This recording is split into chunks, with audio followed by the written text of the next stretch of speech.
Assalamualaikum warahmatullahi wabarakatuh. Alhamdulillahilladzi arsala rasulahu bil huda wa dinil haqq liyudhhirahu 'ala dini kulli wa kafa billahi shahida. Asyhadu an la ilaha illallah wahdahu la syarikalah wa asyhadu anna Muhammadan abduhu wa rasuluhu la nabiyya ba'da. Rabbi shrah li sadri wa yassir li amri wahlul 'uqdatam min lisani yafqahu qawli, amma ba'du. Segala puji hanya milik Allah yang pada pagi hari ini masih diberikan oleh Allah kesehatan, kenikmatan, keluhan waktu sehingga bisa menghadiri acara kajian rutin dari pimpinan ranting Aisyah Gunung Sari dalam keadaan sehat walafiat. Allahumma amin.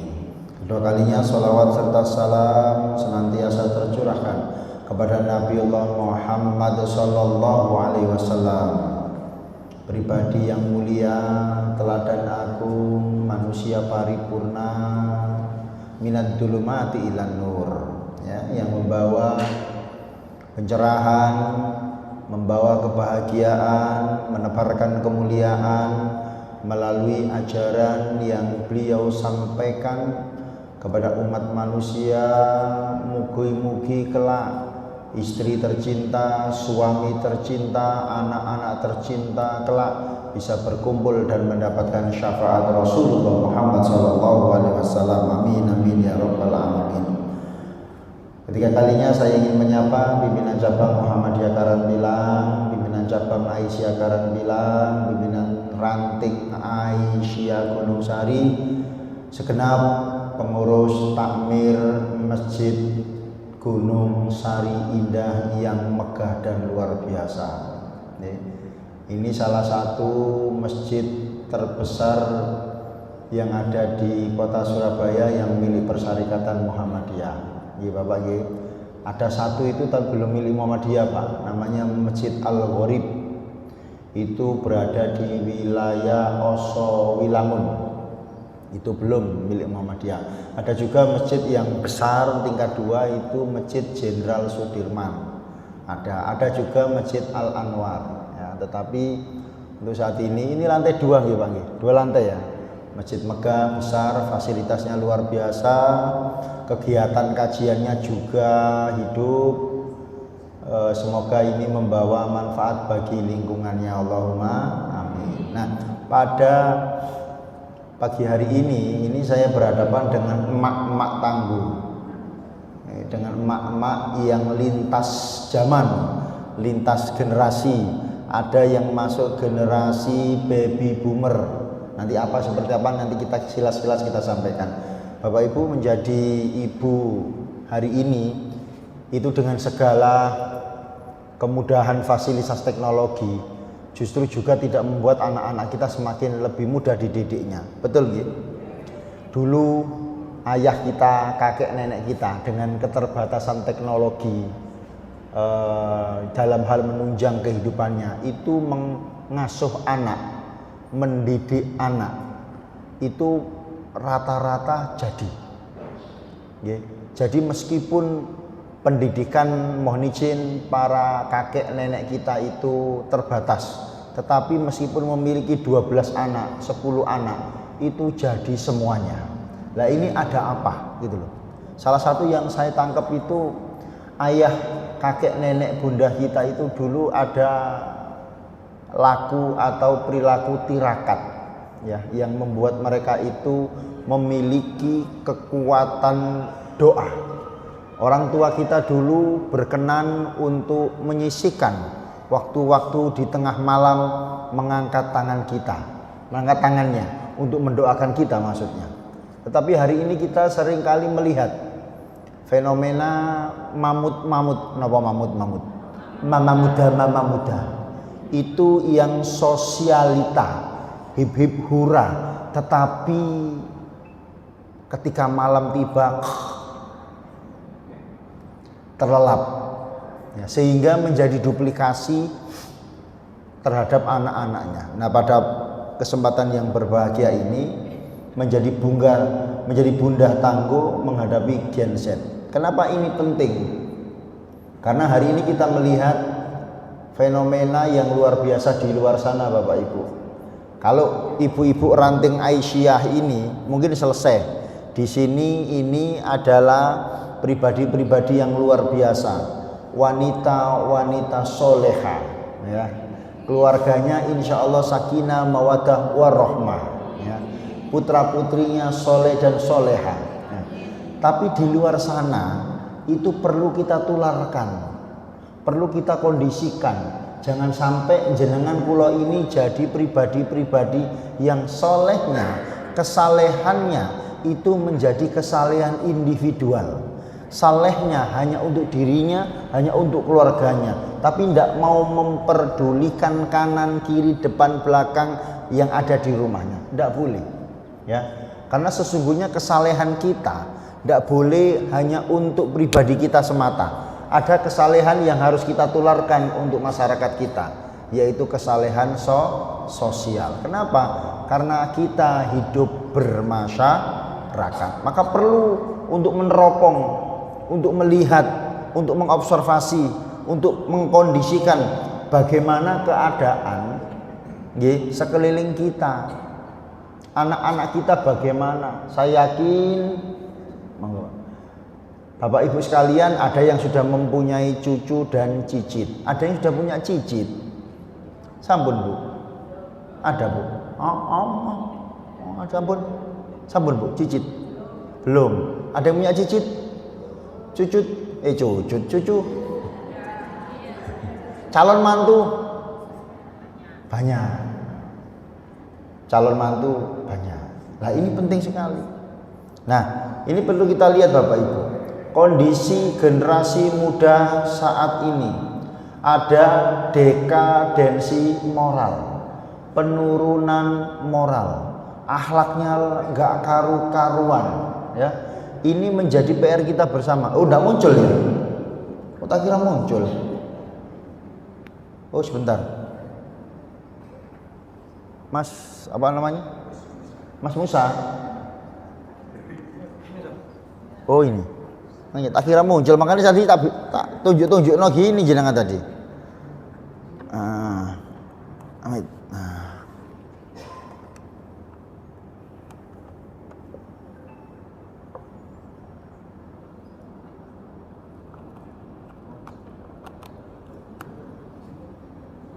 Tadi muncul ya?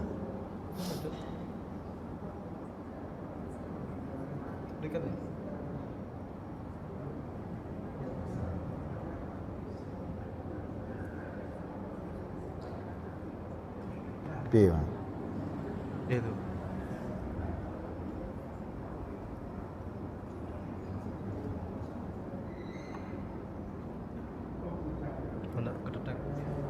Yang tadi bisa, coba yang tadi.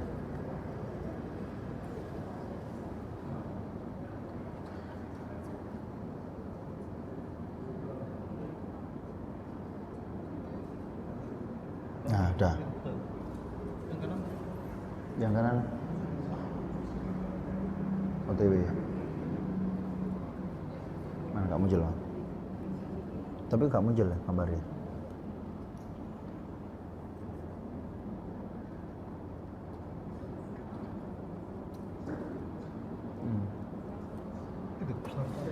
Ya tapi nggak muncul ini. Gambarnya nggak muncul. Mana? Mau saya nggak muncul.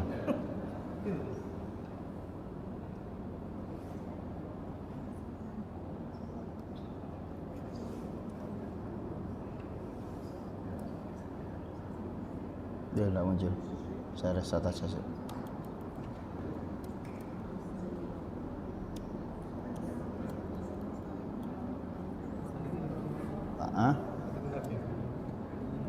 Tak restart, dapat tak restart. Tak restart dulu.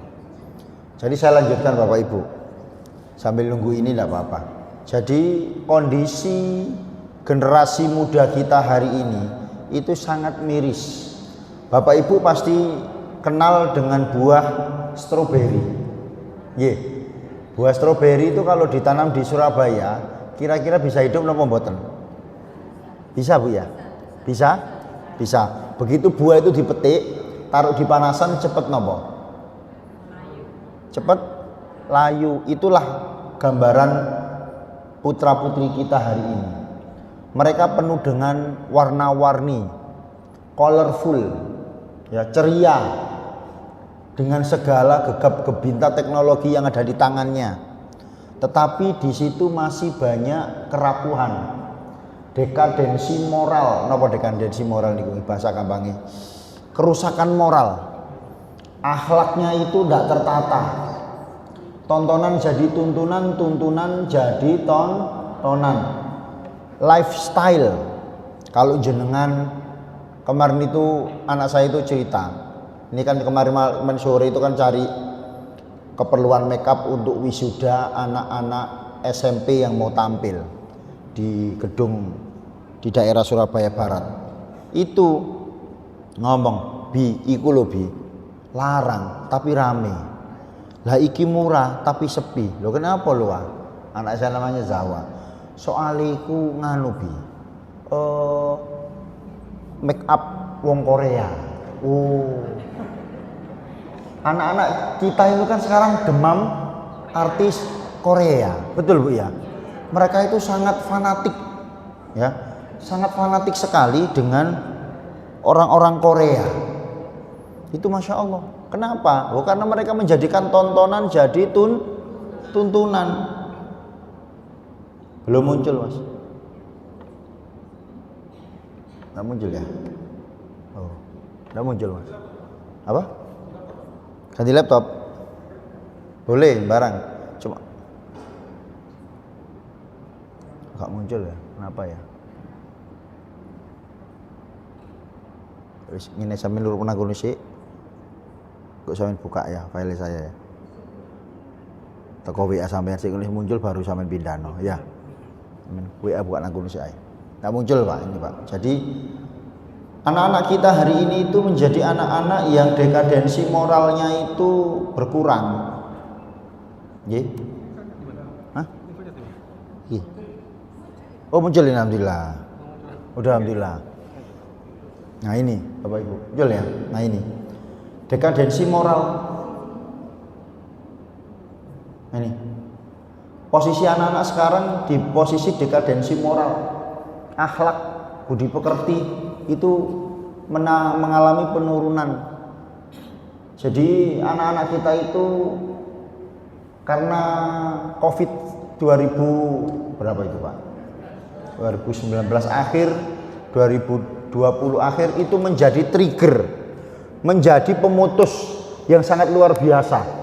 Anak-anak pada angkatan itu 2020, 2021, 2022 imbasnya ke 2023, 2024 mereka adalah anak-anak yang secara panutan ilmu lebih dekat dengan gawe HP. Betul Bu ya? Dulu yang kerja itu kenalnya lah apa meneh iki? Work from home, WFH sama WFO. School from home. Ya gitu ya. Jadi sekolah dari rumah dalam bentuk daring online itu mempengaruhi Bapak Ibu. Sehingga mereka itu lebih dekat terpapar dengan teknologinya sangat dekat. Sehingga mereka mendapatkan ilmu pengetahuan tanpa sentuhan tangan. Mereka hanya mendapatkan input audio. Ngajar Bapak Ibu guru itu beda Bapak Ibu. Ketika ketemu di kelas dengan hanya sekedar daring itu beda. Nuturi anak dengan eye to eye, mata dengan mata itu beda. Makanya kan kalau jenengan marahi anak-anak jenengan itu kan atau menasehati putra putri kita itu kan, hei, nek bapak ngomong delon, gitu, betul ya? Ada kadang-kadang, kon dikandani delok ae tak culuk kon kok. Lah ojo Bu. Kan gitu ya, serba salah, salah maneh, nah, seperti itu. Anak-anak kita posisinya dekadensi moral ini luar biasa. Apa dan seperti apa? Nanti kita buka. Krisis mental. Mentalitas anak-anak kita itu sangat-sangat jauh Bu. Minderan, ndak pedean. Kalau di dunia maya, luar biasa, tangannya sangat terampil. Iki jari jemari cepet Bu, nulis buat. Betul Pak ya? Jarinya itu goyang. Coba jenengan diangkat tangannya Bu. Iki karo ngecek kesehatan, sehat apa enggak iki? Sehat Bu ya? Tak kira sing ringan dulu, digerak-gerakkan dulu. Yang kanan diangkat pistol. yang kiri dibuka, terus diarahkan. Hitungan ketiga bolak-balik ya Bu ya. 1, 2, 3. 1, 2, 3. Bisa Bu? 1, 2, 3. Bisa nggih? Nah, gampang ya. Nah, sekarang metal. Ya. Ini 1. 1, 2 ganti. 1, 2 ganti. Ayo kono wis. Ono sing ngene-ngene. Nah, sudah Pak. Sekarang tak gawe rada antep didik. Tangannya diangkat, jempolnya ditekuk. Kalau ini kesehatan. Sudah jempolnya jemput, gini duanya dipisah. Nah, ayo kono. Ono sing mentetet-mentetet ngene. Ayo bisa Bu. Ono sing nekuk ngene. Ayo. Lurus Bu. Nah, sampun. Ini kesehatan Pak. Ayo Pak, gak boleh mentang Pak. Ayo Pak. Ono sing ngejer-ngejer ngene barang sampean ya. Ayo Pak, ini kesehatan loh ini Pak ya. Ini kesehatan ini. Ngukur ini, sampun. Angel Pak. Coba taruh tangan dulu ke mengbe. Taruh dulu. Loh kita perlu rileks. Wong kalau mau bina itu harus sehat kok ya Bu ya. Kemeng ya sini ya Bu ya. Oke, santai dulu. Diangkat lagi tangannya. Tekuk jempolnya, mentang. Ayo Bu. Ayo Pak, sampun nah. Pak Adi. Sing mentang dulu telung ini Pak. Lur-lur Pak Adi. Ayo bisa Bu. Puna, coba tutup. Sekarang, nah, ayo,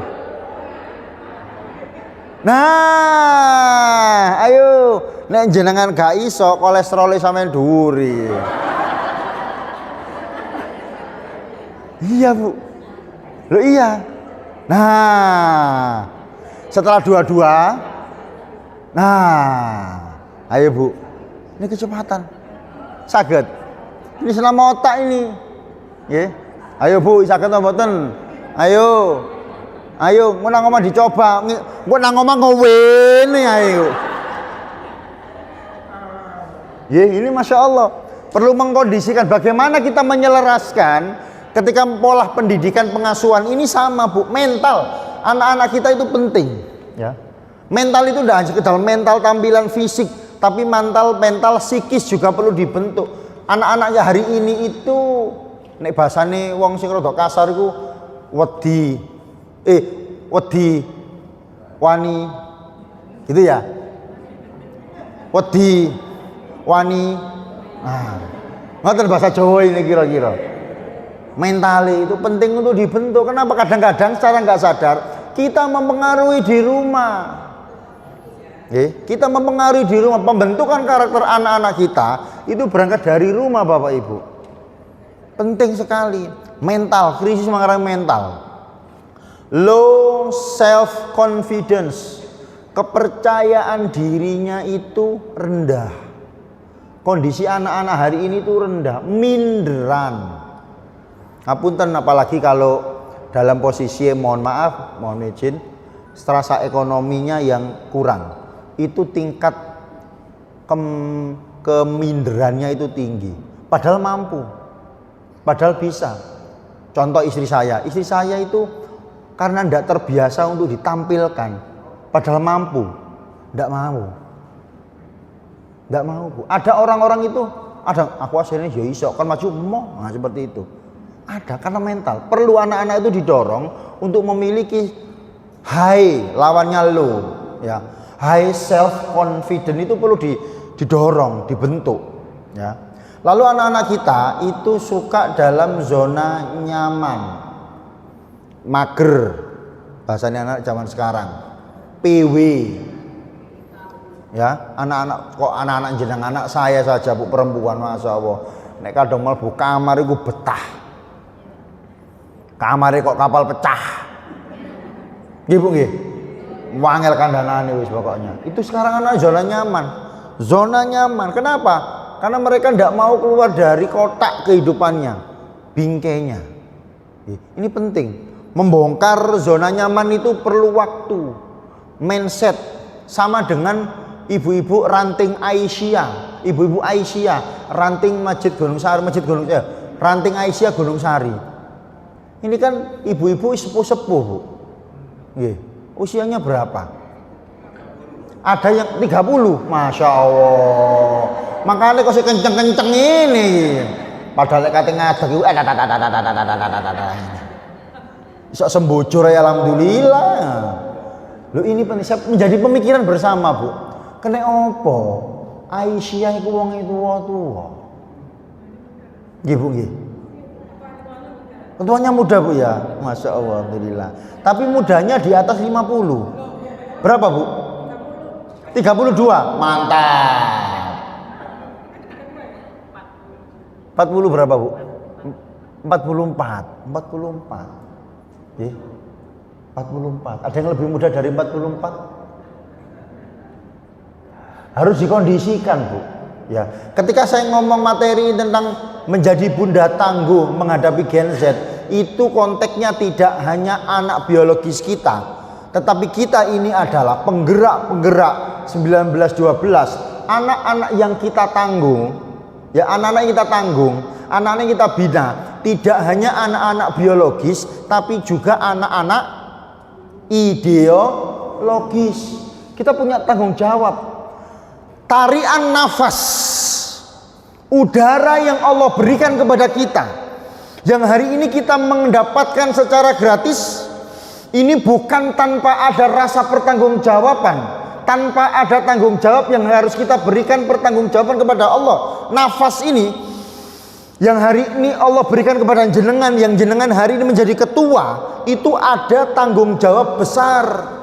Tidak cukup keberkahan dan kesehatan, tetapi ada nilai-nilai tanggung jawab, responsibility, untuk menjadikan organisasi yang jenengan pimpin itu menjadi lebih baik, lebih maju. Jangkauan kebermanfaatannya itu adalah semakin meluas, menjadikan para pengikutnya, followernya itu memiliki mindset khairun nas anfa'uhum linnas. Menjadi anfa'uhum linnas itu tidak individu tetapi jamaah, jam'iyah. Kekuatannya itu besar.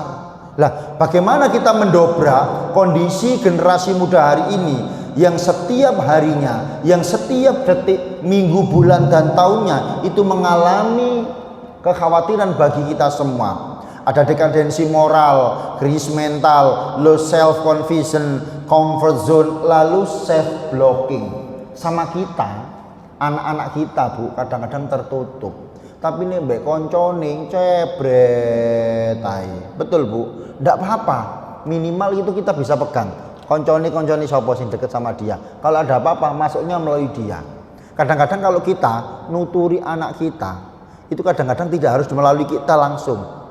Contoh anak saya, ketika minum itu tak suruh duduk, melengos,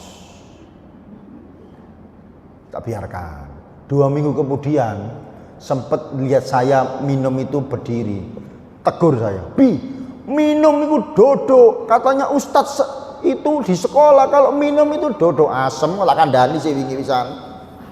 Artinya apa? Bapak ibu guru itu di sekolahan itu sangat luar biasa untuk menjadi keteladanan. Betul, Pak? Kita dengan anak kita itu berapa jam sih kalau yang masih punya anak yang duduk bangku di sekolah? Jam 6 mereka udah berangkat. Betul, Pak? Jam 3, jam 5 baru pulang, kita belum pulang. Kita udah pulang, yang ibu-ibu ribut nang dapur. Bapak-bapak sekat.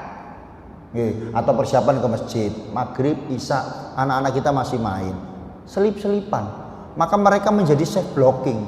Mau curhat dengan kita itu agak susah. Pernah itu saya beri tugas pada siswa-siswi saya, itu tugasnya sederhana. Sing laki tugasnya iki, yang perempuan tugasnya iki. Apa tadi yang laki-laki? Sing laki-laki tugasnya sederhana. Nanti waktu pulang, ya mulai hari ini sampai 7 hari ke depan, begitu ayahmu datang rumah, buatkan kopi. Loh, Tat, ayah gak suka kopi, buatkan teh. Tat, bapak gua ngeteh sakarmu, gak nopo ae wis.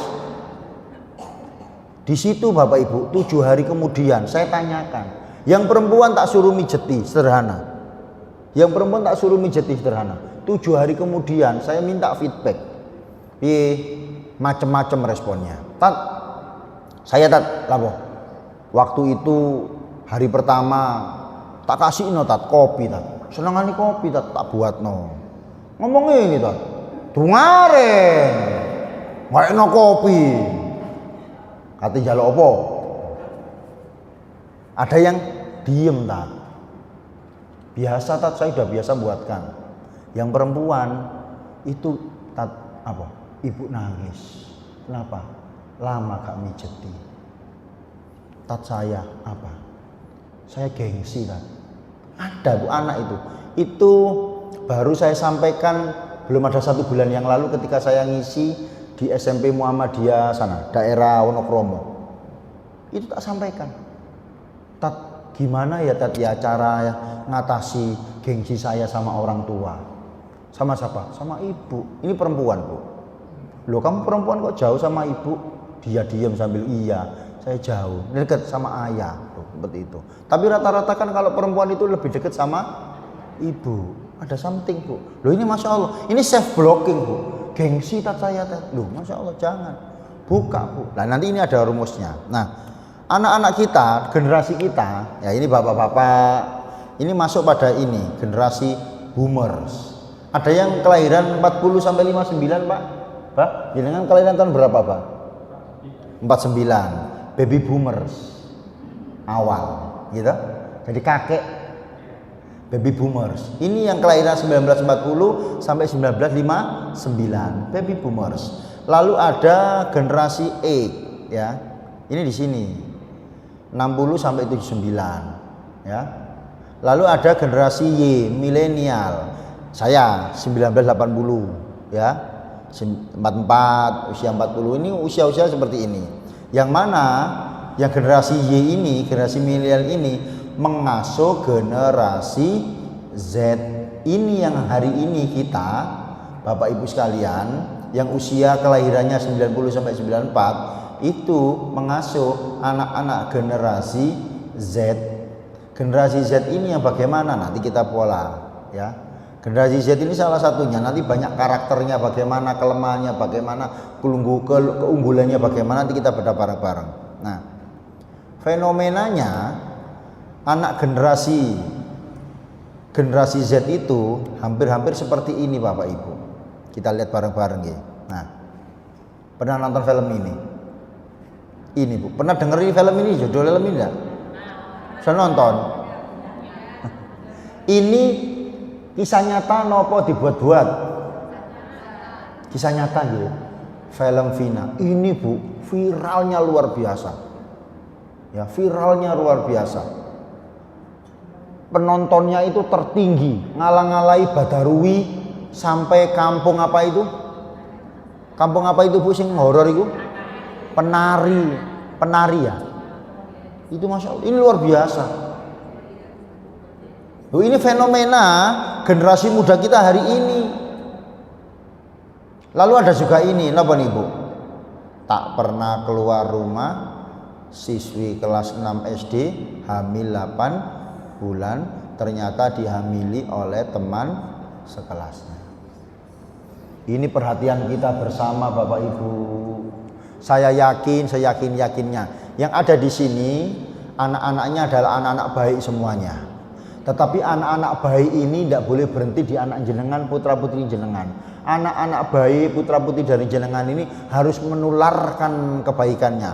Ibu harus menularkan kemuliaannya.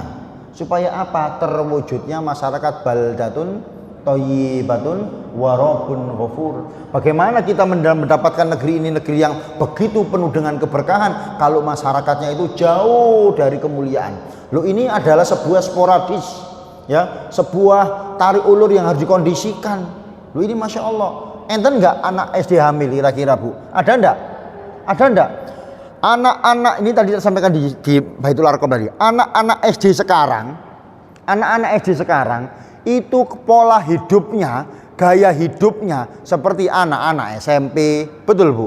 Anak-anak SMP gaya hidupnya seperti anak-anak SMA, anak-anak SMA koyo-koyo arek perguruan tinggi, nek pacaran memel. Anehnya orang tua sebagian besar itu memperbolehkan anaknya pacaran. Kenapa? Ya faktor tontonan tadi yang jadi tuntunan. Nggih, penting. Berapa banyak mamut-mamut di luar sana yang belum tersentuh? Yang belum tersentuh. Gaya hidup, faktor kebebasan pergaulan. Bahayanya luar biasa Bapak Ibu. Sehingga seperti ini, ngeri Bapak Ibu. Ini banyak sekarang. Saya nangani kasus-kasus seperti ini gak karu-karuan, wakeh. Banyak. Ya. Karena pergaulan bebas. Kalau saya nyampaikan di dalam masjid, oh ini orang baik semua, orang bertakwa semua. Fungsi jenengan, fungsi ibu-ibu Aisyah itu ketika selesai pengajian tidak boleh berhenti. Harus menjadi juru dakwah. Dakwanya jangan di masjid saja, dakwanya di luar masjid. Banyak segmentasi di luar sana yang perlu disentuh. Kalau di sini mindsetnya sudah rapi semuanya. Mindsetnya itu sudah beriman semuanya. Mindsetnya itu sudah ibarat gelas kosong, siap diisi dengan keimanan dan ketakwaan. Di luar sana, itu yang perlu kita sentuh. Maka dakwah yang paling efektif untuk ibu-ibu Aisyah, tidak cukup kajian-kajian yang berada di dalam gedung. Di luar sana perlu disentuh. Perlu Bapak Ibu. Loh ini anak-anak muda seperti ini. Perlu. Perlu. Banyak mamut-mamut itu yang nikah hanya sekedar nikah. Faktornya wis kebelet. 2, usia. Kan ngoten Bu nggih. Nikah tanpa dibekali dasar ilmu agama. Tidak dibekali oleh pengetahuan. Atas nama cinta preketek. Dapur itu perlu LPG. Nggak cukup dengan cinta, nggih Pak nggih. Karena ada suara Bu yang sangat ditakuti oleh anak-anak muda yang sudah nikah sekarang. Ada suara yang membuat mereka itu merasa terjaga. Apa? Suara token kalau habis. Tut tut tut. Ya, token ente. Loh ini Masya Allah perlu Bapak Ibu. Ya.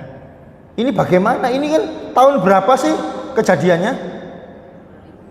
2016, mohon maaf. Saya mau mengambil sisi perspektif yang lain. Anak-anak yang terlibat dari kejadian ini terkait dari pro dan kontranya itu adalah anak-anak, mohon maaf, yang pacaran. Betul ya? Saya tidak mau bahas filmnya, tapi saya bahas sisi sebelum mereka ada kejadian itu. Itu kan mereka rebutan pacar, betul? Usianya masih berapa? Kita ambil, tarik benang merah paling bawah, kita tarik motifnya, kita tarik latar belakangnya, betul? Loh itu yang melatar belakangi seperti ini. Kalau film ini kan hanya puncak eskalasi gunung es saja. Tapi mereka sejatinya adalah royoan wong lanang ambe wong wedok, betul Pak? Loh itu harus diambil. Jadi analisasnya itu gunung esnya di situ. Dipahaminya di situ. Kenapa? Karena banyak orang tua yang abai. Mbek sapa metu? Oh mbek Sugeng. Ya wis gak apa-apa mbek Sugeng ae kok. Sugeng gak lapo-lapo. Ketoke mbek Sugeng nang jaba. Ambek Mario. Ambek sapa? Ini bahaya Bapak Ibu. Nggih. Ini Masya Allah. Karena faktornya pembiaran. Dibiarkan. Makanya punya anak perempuan dengan anak laki-laki itu beda. Corong ngasuhi kan beda Bu. Kalau perempuan, kenceng kuduan, kenceng pokoknya. Nek laki-laki kok pitik jolo gak masalah. Karena perempuan efeknya kan beda. Gimana nggih? Loh ini Masya Allah penting sekali Bapak Ibu. Ini ngeri jenengan, saya itu ngeri. Nggih. Ini coba ya, saya putarkan nggih di Pirsa. Ndak tahu ini suaranya keluar apa enggak. Nanti enggak keluar, nanti tak kasih videonya. Nih. Bisa muncul enggak ini? Tak.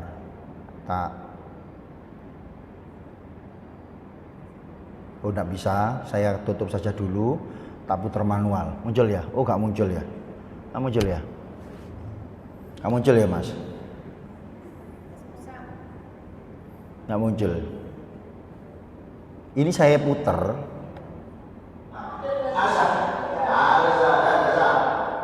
suara saja ya. Ini sebetulnya harusnya keluar, seharusnya keluar. Nah, ini gambar, Bu. Tak klik bisa pelinda ini ya.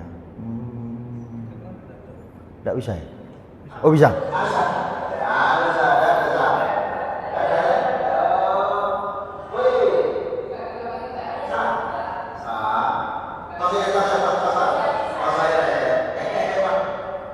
Itu kemarin malam saya rapat sama Pak Hadi di panti bayi, panti khusus bayi miliknya Muhammadiyah di Rungkut. Kemarin saya rapat sama Pak Hadi, beliau.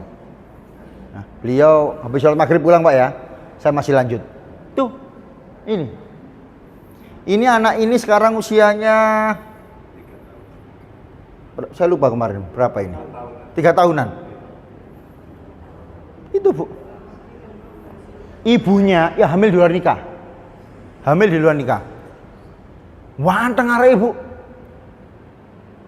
wanteng areknya, cakep, putih bersih, wanteng. Ya, itu ibunya itu nikah sama mualaf, muslim, non muslim, tapi masuk ikrar muslim dulu, nikah, pisah. Tapi hamil duluan baru nikah. Lah, ini betapa pentingnya Bapak Ibu membekali anak-anak kita dengan pondasi agama. Penting Bu. Lah seperti ini nanti. Ketika saya mendirikan panti bayi tahun 2009, itu banyak cemoohan. Banyak dipertanyakan, "Fer, kok niku lapo gawe panti nampung hasil maksiat?" Saya ndak ndelok maksiatnya, saya melihat bayi yang tidak berdosa. Betul Ibu ya? Sing maksiat itu siapa? Bapak Ibu, ya biarkan itu. Tapi anak ini tidak berdosa, anak ini tidak bersalah, kita tampung. Oh itu Masya Allah Bu, lucu, Masya Allah. Loh ini hasil seperti itu. Nah, biasanya anak ini ceria banget.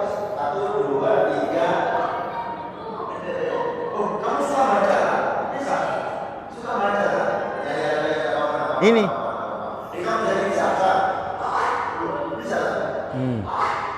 Nah, yang satu. Nah, saya ini. Beda lagi.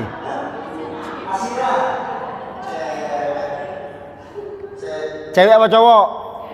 Cewek. Kok cowok? Cantik anaknya Bu. Cantik. Usia berapa ya?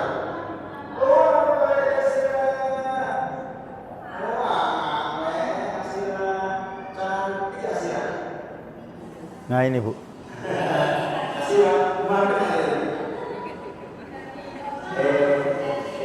Nah itu.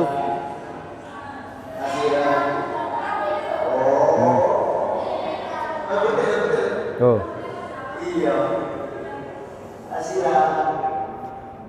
Ini umur 6 bulan. Masuk dulu saya menyaksikan. Pokoknya saya kalau ke panti bayi ini Bapak Ibu, ketika datang saya tidak pernah masuk ke kantor kepala pantinya, saya tidak pernah masuk pada ruang rapatnya. Yang pertama kali ketika saya datang ke panti itu, saya njojuk nang kamar belakang. Saya tanya gini, ono si baru? Ada Pak, ini Pak 2. Ya iki salah satunya. 2. Masuk itu usia 2 hari. Loh, Masya Allah. Nggih Bu. Jadi betapa pentingnya kita mengedukasi anak-anak kita khususnya yang putri. Dengan pendidikan karakter, dengan pendidikan agama, dengan pola-pola mereka, dengan cara-cara sesuai dengan Allah dan Rasul perintahkan. Ini Masya Allah Bu. Ngeri Bu, ini seperti ini nih, terus piye urusan. Dan ini menjadi tanggung jawab. Ya, tanggung jawab kita bersama. Nggih. Ngeri Bapak Ibu. Ini namanya Asira namanya. Asira. Nggih. Usia berapa ya? Pasangop. Masya Allah Bu. Ye, penting Bapak Ibu. Kalau seperti ini, apa kita biarkan? Dan fenomena ini gunung es. Banyak. Ye, banyak. Kenapa? Karena banyak ibu-ibu muda yang abai. Bon. Nah ini sekarang masuk materi. Karakter generasi Z, natif digital. Anak-anak yang tumbuh, lahir, yang disebut dengan karakteristik generasi Z adalah mereka yang tumbuh dengan kemajuan internet, smartphone, sosial media, membuat mereka sangat mahir menggunakan teknologi dan komunikasi digital. Anak-anak yang sekarang duduk di bangku SMP, SMA itu adalah generasi natif digital. Ini di sini, natif digital. Sadar, sewangi nih nyekel HP ku cepet. Betul, Bu? Nek ngetik ku kok gak ada balung ngono jempolane. Oh, ini Masya Allah, ya. Sadar sosial. Mereka seringkali lebih sadar dan aktif dalam isu-isu sosial, ya. Cepet, ya. Pendidikan dan pembelajaran mereka cenderung menyukai pembelajaran yang interaktif, memanfaatkan sumber daya teknologi dan sumber daya online. Nek ndak ana guru sing monoton, bosankan Bu, nonton ae kasih.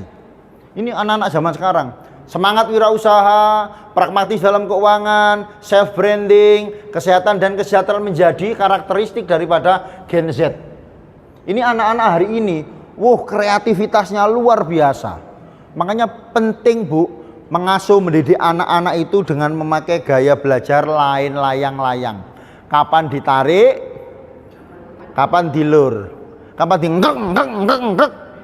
Betul nggih? Kadang dipres, kadang dilolo, penting. Ini karakteristik Gen Z. Nggih. Tetapi selain itu juga Gen Z ini memiliki kelemahan, rentan kecanduan teknologi. Sangat ini. Ayo, putra-putri jenengan yang rumahnya ada wifi-nya. Mereka kalau udah masuk kamar, wifi hidup, mereka tahan ndak keluar kamar. Betul? Nang jero kamar wis pokoke ono HP-ne, ono laptop-e, ono snack-e, ono banyu putih-ne. Wis serasa di hotel. Full online drakor. Nggih. Kurangnya keterampilan interpersonal. Ini yang saya sampaikan tadi, mentalnya lemah. Kenapa? Sering terpapar komunikasinya hanya dua arah, lawar gawe dengan dirinya. Tidak ada pernah sentuhan manusia. Nek tiang-tiang riyen niku lek ketemu kan salaman, ya apa kabare? Ngoten nggih. Ini penting Bu, ternyata bersentuhan dengan manusia itu termasuk salah satu untuk melatih motorik kita. Lah nek gak tau ketemu nang kene gak ero Bu. Ngomong itu nggak bisa. Iki ngomong mbek wong tua kok gak iso. Ngomong itu nggak bisa. Nggak bisa bedakan ngomong dengan orang tua, dengan teman, dengan guru, nggak bisa. Kurangnya interpersonal. Keterampilan interpersonal nggak bisa. Kalau saya ngomong sama orang tua itu, Pak, monggo, ngerti nggih? Anak-anak saya kan, iku lho nang kono iku lho. Kan bagi kita kan arek gak sopane kan gitu ya. Agak postur tubuh ketika berjalan sama orang banyak agak dibongkokno sedikit kan gitu. Amit. Ngoten nggih. Ada orang kerja bakti ketika pakai motor kita nyun sewu. Lho itu keterampilan interpersonal Bapak Ibu. Keterampilan penting itu. Nek ngomong mbek sampean mbasuwul, tapi nek ngomong mbek wong halus, mentolot apuk lambene kadang seperti itu ya. Tekanan sosial dari media massa, paparan terus-menerus media sosial dapat meningkatkan tekanan sosial, citra diri dan kesehatan mental. Anak-anak kita itu melihat media sosial, Bu. Lalu berusaha membandingkan dirinya dengan media sosial. Wong ini kok iso ya? Akhirnya ada namanya itu ketidakpercayaan. Ada disparitas. Kadang-kadang apa yang tampak di media sosial itu dibuat-buat tidak sesuai dengan kenyataan. Loh ini Masya Allah ini penyakit dan ini bahaya. Ya. Ingin terlihat wah, mohon maaf, nek foto selfie nggawe filter, wah, pencahayaannya diputino, wah, ketemu kenyataan glodak. Banyak seperti itu ya Bu ya. Loh iya, saya kan ngelola klik jodohmu. Itu ada orang yang protes. Kenapa? Gak sesuai Pak. Apa nih? Foto mbak nyata nih. Loh alah. Kan ada tahapan nador nih. Ada tahapan ketemu. Kalau di klik jodohmu itu kan ada tahapan Pak. Jadi pertama tuker biodata. Cocok komunikasi namanya bilik asmara. Bilik asmara ini WA. Hanya ada 3 orang. calon laki-laki, calon perempuan, dan murabi. Ya, 3 orang saja dikasih pengumuman, silakan diskusi secara intim, tapi tidak boleh japri di grup itu. Japri komunikasinya di grup itu, tidak boleh japri pribadi. Murabi menengahi, obat nyamuk lagi. Di grup dikasih waktu 3 bulan. Mohon maaf, 3 kali 24 jam. Selesai cocok, nador. Gak cocok, selesai koncoan. Nah, nador pas ketemuan ada protes. Waduh, tat apa? Gak podo, tat. Fotone koyo ngono, hasilnya koyo ini. Protes seperti itu. Kenapa? Tekanan sosial anak, ngapunten. Kalau ada anak-anak yang kecenderungannya itu tidak mau melepas masker, itu penyakit, Pak Bu. Karena mereka berlindung dari balik masker. Mereka kepercayaannya sangat tinggi ketika mereka pakai masker. Ada itu murid saya, takon buka masker gak gelem-gelem temen, ndak mau, pada lari enggak wanteng. Betul, anaknya lurah, tapi ndak punya self confidence. Tak geret, Bu, tak ajak ngomong dewi, tak ajak lungguh. Kenapa kamu nggak mau buka masker? Wis gini, karena sopo-sopo, kamu sama Ustaz Heri. Kono bogang tawakmu tak orang ngono. Enggak apa-apa, Pak. Menengannya. Dibuka. Anaknya kalem. Dibuka pelan-pelan nih. Lu ganteng ngono lo, tak orang ngono. Langsung dipakai lagi. Dia nggak pede. Lo itu ini yang saya maksudkan, kecemasan dan stres. Kadang-kadang kita sebagai orang tua itu terlalu banding-bandingkan. Kok ini kok gak masmu sih? Masmu dolan kok lu. Nah, itu daya pressernya tinggi. Daya pressernya anak-anak kita tinggi. Ngapunten, ana wong soge itu kan standarnya tinggi. Mohon maaf ana wong soge. Ana wong soge tanah gini. Standarnya kan tinggi, Pak. Ingin menancapkan pola hidupnya anak-anaknya seperti dia. Itu kalau anaknya nggak kuat, kecemasan dan stres ini tinggi. Ini Masya Allah. Terus rentang perhatian sangat sedikit. Pendeknya perhatian, kebiasaan multitasking dan paparan informasi yang cepat dapat menyebabkan rentang perhatian yang pendek. Anak-anak kita itu luar biasa. Makan, ambil HP-an, ambil jawab pertanyaan, isok. Maaf, yuk lapo, mangan lu Bu, ambil HP-an ini. Ini Masya Allah. Dan ini membuat orang pendek perhatiannya, sumbu pendek. Kecenderungan untuk beralih pekerjaan. Generasi Z cenderung kurang loyal terhadap satu pekerjaan atau perusahaan, lebih milih untuk mencari peluang baru dan pengalaman baru, atau mencari yang down payment-nya tinggi atau yang gajinya tinggi. Ketergantungan pada teknologi sangat tinggi, ya. Ndak mau ribet, senengane cepet, sesuatu yang instan. Lah bagaimana menanggapi karakter anak-anak Gen Z dan kelemahan generasi Z ini? Bagaimana tanggung jawab seorang bunda zaman now? Maka ibu-ibu zaman now itu harus adaptif terhadap teknologi. Jenengan ndak boleh gagap. Jenengan membelikan putra putri jenengan HP tapi gak ero cara mengakses HP-nya. Jangan. Anak kita itu luar biasa, Bu. HP ini iso diarsip, folder di dalam folder, di password di dalam password. Betul? Loh, Masya Allah, ngapunten, saya pernah nangani kasus itu, Bu. Dalam HP-nya itu ya full film ngono iku. Film ya apa? Ya ngono iku. Lho ngono iku ya apa? Ya ngono iku. Full. Nggih. Jadi foldernya itu di dalam folder. Bikin folder di dalam folder, di dalamnya folder. Loh ini Masya Allah. Maka ibu-ibu harus tahu. Nggih. Coba jenengan cek nanti putra putri jenengan, kan ada itu namanya safe risk mode, ya, mode aman, ya Bu ya. Itu diklik, ndak bisa buka sing aneh. Tapi anak-anak kita lebih canggih lagi. Ada aplikasi yang bisa membuka semua aplikasi. Ketika aplikasi ketutup, namanya apa? VPN. Waduh, iku nek wis diinstal nanggone HP, nonton apapun, tontonan apapun, gambar apapun, video apapun terbuka. Makanya jangan cek HP ini anak sampean. Ono enggak iku VPN turbo, VPN plus, bahaya Bu. Gambar apa? Apapun sih sampean pengen delok ono. Lah ini penting. Kalau kita menghadapi anak-anak yang mahir teknologi, kita mama juga harus mahir teknologi, bapak-bapak juga harus ngerti teknologi.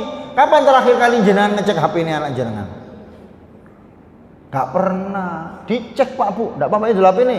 HP-mu langsung kok bapak kok kalian delok. Dicek. Kalau ngecek itu gampang, cari di riwayat. Tapi arane pinter Pak, riwayatnya di history, dihapus. Ngoten toh?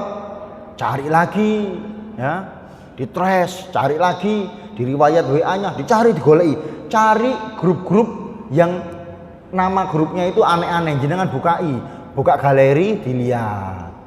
Nggak usah dulu situ-situ, nggak usah buka grup media, di situ ada dokumen, ada media, sudah muncul semuanya di situ. Loh ini penting, ya, penting. Adaptif terhadap teknologi. Ibu-ibu Asia harus melek teknologi. Yang kedua, pendidikan berkelanjutan. Ibu-ibu harus mengupgrade. Salah satunya kados kajian-kajian kok ngeten niki. Ibu-ibu Aisyah harus dibongkar pikirane. Nggih, tidak cukup hanya jadi rumah tangga yang baik saja, tetapi cari kegiatan-kegiatan pelatihan-pelatihan yang online, seminar-seminar tentang membentuk kreatif, tip and trik mendidik anak dan sebagainya. Menyeimbangkan kerja antara kerja dan kehidupan. Ibu modern cenderung mencari cara untuk menyeimbangkan pekerjaan dan kehidupan keluarga. Ibu itu memberat Pak. Sak pegel-pegele ibu kerja nang sekolahan mulai sik kora-kora. Betul Bu? Sak pegel-pegele ibu dadi wakil kepala sekolah nek mulai ya sik masak. Betul Bapak Ibu? Loh iya, makanya kalau bagi saya ketika saya suka masak Bu. Kadang-kadang kalau saya luang itu saya yang masak. Enggak apa-apa. Enggak apa-apa. Enggak boleh tak laki-laki masak. Boleh, enggak apa-apa. Karena memang sama-sama kerja. Kudu tahu. Enggak apa-apa. Menyeimbangkan kerja itu. Makanya kalau saya selalu ngomong dimanapun. Ketika saya ada kajian-kajian kados ngeten iki rapat-rapat keliling Surabaya, anak saya selalu tak jak, istri saya selalu tak jak ben ero. Gitu loh. Ben ero. Kayak gini loh, seperti itu. Lah, menyeimbangkan dunia kerja dan kehidupan nyata. Kesadaran kesehatan kebugaran perlu. Kalau anak-anak diajak olahraga, pola makan sehat. Anak saya itu Bu, nek dikon mangan sayur wangel. Mbok anak sampean karo. Padha wangel Bu. Golek mangan sayur niku wangel. Senengane takoyaki ngono. Panganan-panganan ngono-ngono iku ya. Lho ini kalau perlu dikemas ya. Anak saya itu suka buangnya cuma kelengkeng terus salak sama pisang. Alhamdulillah. Pengasuhan positif menggunakan pendekatan pengasuhan yang lebih positif dan mendukung serta lebih terlibat dalam perkembangan emosional dan pendidikan anak. Inklusif dan sadar sosial. Ibu modern lebih sadar akan isu-isu sosial dan lingkungan. Bu, Pak, takok gak penting nang anak-anak itu penting. Tak baleni ya. Takok hal-hal gak penting kepada anak-anak itu penting. Itu bentuk komunikasi kita. Anak-anak itu anak-anak kita kalau semakin dewasa, itu kerenggangan itu semakin nyata. Betul gitu. Yang laki-laki sama bapak kadang-kadang mayoritas itu rodok berjarak. Bapak ingin ngaling. Betul gitu. Sampai ngomong, Pak ngomong, males aku. Ngomong. Seperti itu. Perlu untuk membonding. Nah, maka perlu membentuk kesadaran, ya. Memberikan mereka kesadaran bahwasanya mereka kelak itu juga akan menjadi orang tua. Kelak mereka juga akan menjadi seorang bunda. Kelak mereka juga akan menjadi seorang ayah. Mereka akan juga, ibu khususnya, anak-anak perempuan, mereka akan mengandung 10 bulan, 10 hari, 9 bulan, 10 hari, menyapai 2 tahun, mendidik, ya. Terus kita akan menjadi tua, sama siklusnya seperti itu. Tua, mati, selesai. Kan siklus kehidupan seperti itu Bapak Ibu. Ya, ini penting. Ya. Lalu yang tidak kalah penting, tanamkan pondasi ketauhidan. Wa idz qala Luqmanu li ibnihi wa huwa ya'iduhu ya bunayya la tusyrik billah inna syirkal ladulmun adzim. Dan ingatlah ketika Luqman berkata kepada anaknya waktu ia memberi pelajaran kepada anaknya, ya bunayya la tusyrik billah inna syirkal ladulmun adzim. Anakku, janganlah kau menduakan Allah, janganlah kau mempersekutukan Allah. Sesungguhnya menduakan Allah, mempersekutukan Allah, mencari perlindungan kepada selain Allah, meminta kepada selain Allah, itu adalah kedzaliman yang sangat besar. Oh, ini Masya Allah. Selalu tanamkan ini Bapak Ibu.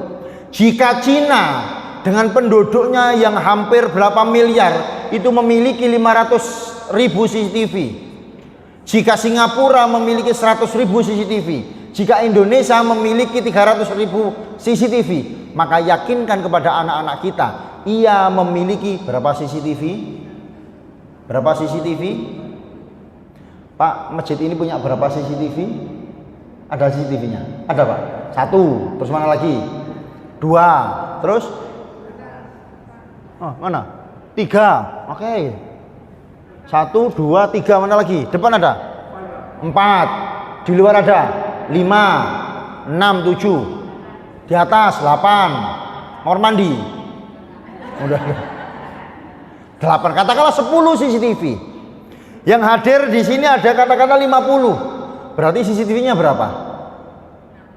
100, karena setiap jenengan punya 2 CCTV. Rokib, loh iya betul ya. Ini CCTV loh Pak. Anak-anak kita tanamkan kepercayaan itu, tanamkan keyakinan itu. Ini bukan asumsi tapi fakta yang selalu merekam, mencatat, yang kelak akan membalas, ditunjukkan kepada mereka. Ini loh, innallaha khabirum bima ta'malun. Sesungguhnya Allah menyaksikan apa-apa yang kamu perbuat, baik yang nyata-nyata maupun sembunyi-sembunyi. Live streaming. Kayak Pak Heru ini kan tapping, rekaman ya Pak ya, tapping. Tapi ini Pak, no tapping, recording. Wah, kayak nanggung ini teman-teman, recording, merekam, live streaming, bukan recording, bukan tapping, live streaming langsung kepada Allah dan terekam. Dan setiap kita akan ditunjukkan, dipertontonkan. Apa yang kita ucapkan, apa yang kita lakukan, apa yang kita amalkan, itu akan ditunjukkan kepada Allah. Nyoh, kilo konbien, kilo kelakuanmu, kilo tindak lambukmu. Loh ini Masya Allah. Ketika ini kita sudah tanamkan Bapak Ibu, mereka akan menjadi pribadi yang luar biasa. Kenapa? Mereka akan menjadi pribadi yang tangguh, tidak ada yang ditakuti kecuali kepada Allah. Keren. Maka untuk mewujudkan itu terakhir perlunya support system ini. Untuk menjadi bunda tangguh, membentuk mendidik anak-anak tangguh, maka lingkungannya harus diselaraskan, keluarganya harus dikondisikan, temannya harus dipilah dan dipilih. Ini penting. Kalau kita ingin menjadikan ini kan Masjid Gunung Sari, wah kanan kiri depan belakang terkondisikan semua. Kalau sholat subuh full, lingkungannya terbentuk, keluarganya. Saya tadi di Baitul Arkom sempat tak sampaikan sebuah percakapan dari WA.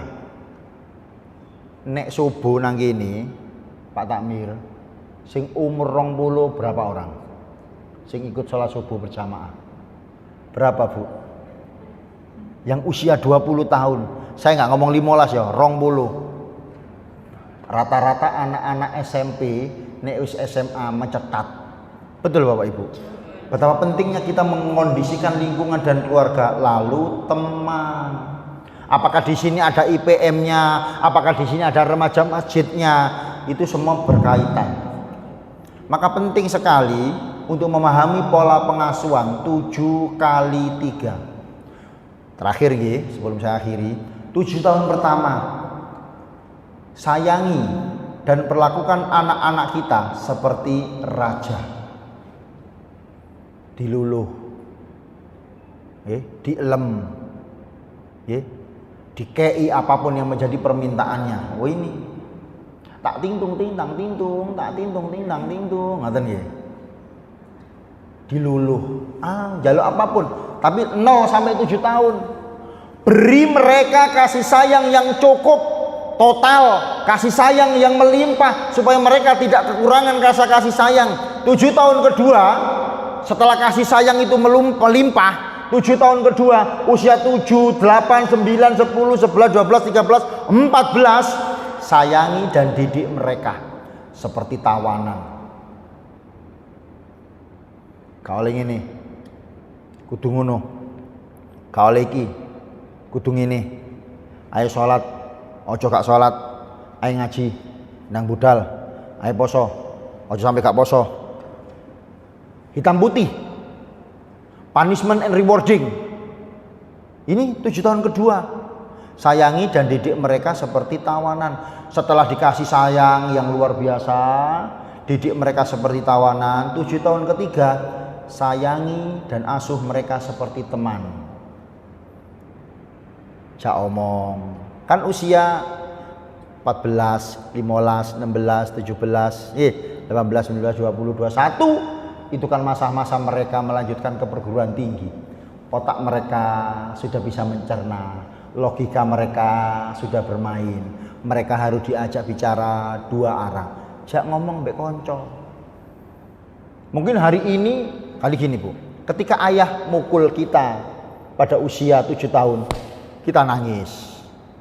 Ketika kita usia 15 tahun, 17 tahun dipukul sama ayah, marah. Ketika usia kita 25 tahun dipukul sama ayah, kita tertawa. Ketika kita usia 50 tahun dipukul sama ayah, kita menangis. Karena pukulannya nggak kerasa. Sama dengan pola pendidikan kita. Didik anak-anak kita di tahun ketiga ini seperti teman, dijak ngomong, Bu. Dijak diskusi. Ketika anak-anak ini kita jalankan pola pengasuhan 7x3 ini, 7 tahun pertama seperti raja, 7 tahun kedua seperti tawanan, 7 tahun ketiga seperti teman. Ketika mereka masuk ke usia 22 tahun, terjun ke masyarakat, mereka matang. Mereka menjadi pribadi yang bertanggung jawab, pribadi yang berkarakter, pribadi yang ngerti. Oh, ini Masya Allah. Bapak Ibu, terakhir, anak-anak kita bukanlah anak-anak kita. Mereka adalah anak-anak zaman yang hidup sesuai dengan zamannya. Bekali mereka dengan sebaik-baik bekal, yaitu dengan ketakwaan dan budaya positif. Aku lupa oleh hadza wa astaghfir, innallaha wal ghafurur rahim, billahi fi sabil haq fastabiqul khairat, nun wal qalami wa may yasturun. Wassalamualaikum warahmatullahi wabarakatuh.